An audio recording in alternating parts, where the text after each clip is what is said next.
Well, hello everyone. So this is going to be a quick little video, a quick top 10 Tuesday, and I am doing the top 10 books of last year, 2019.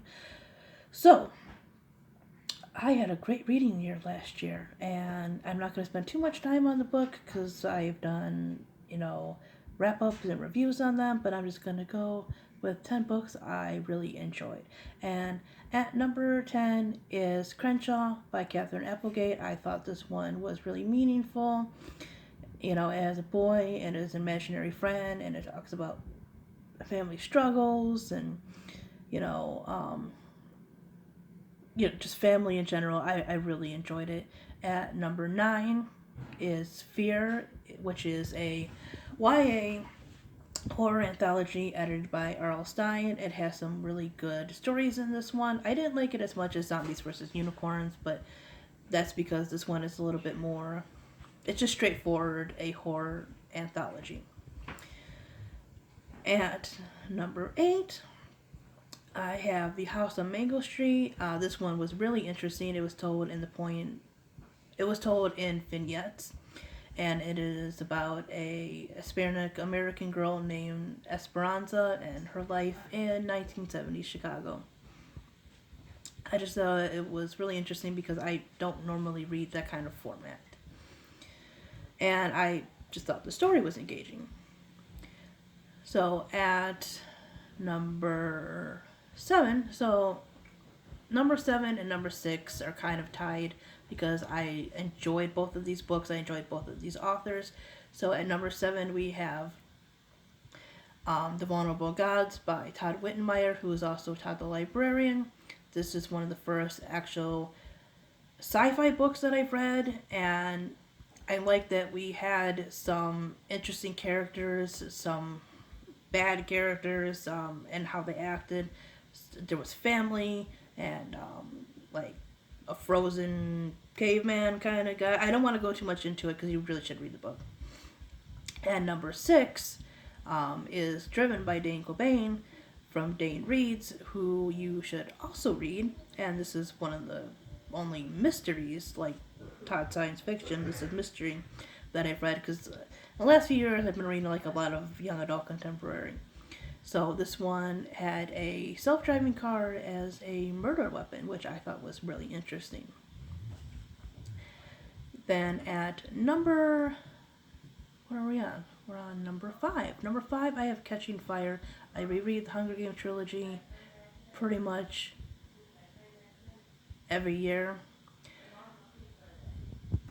Anyways, so I reread it every year. Catching Fire has become my least favorite of the trilogy. What I do love about this book, though, is that it really does remind us that these characters basically are children. They are young adults going through all this.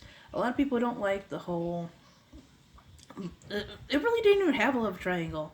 And I could have done without that stuff, and maybe it's because of my age that I don't love it as much as some other people did. But the story does continue on getting darker, and we are introduced to other characters, and I really enjoyed that. It's just that it has become my least favorite of the trilogy. So then at number 4,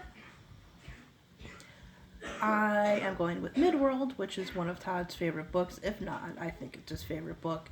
And I love that we went to a whole new planet of people in touch with the planet. It had a very pagan-y feel to it, and it had unique names, and I just love that. And again, science fiction. I think I might like science fiction a little bit better than fantasy. But anyways, I believe we're up to number 3 now. And for number 3, I'm going to pick another Katherine Applegate book, which I liked a little bit better than Crenshaw, and that is The One and Only Ivan.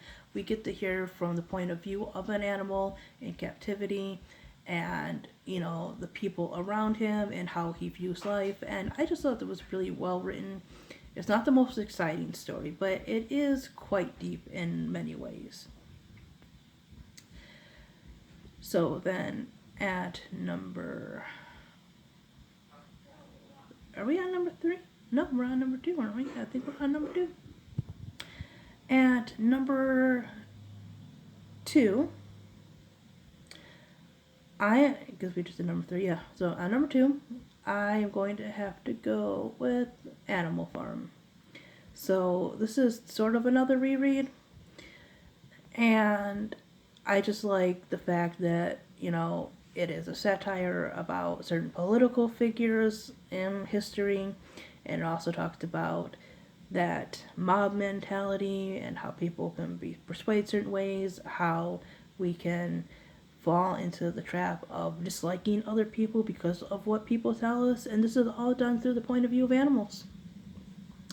But my number 1 has to be another reread, and this is my first buddy read, and that is The Giver. I reread it as a buddy read with Todd the Librarian. While there's so many more books in the genre I have to read, I have to say that so far, The Giver is probably my second favorite dystopian story after The Hunger Games. Again, it's between young adult and middle grade, but it is just fantastically written. It just makes you think so much about the world and if what we had to give up would be worth having everything be safe, and how wonderful having choices and freedom are. So that is my Top 10 Tuesday. Hope you guys enjoyed it, and I will see you next time. Bye-bye.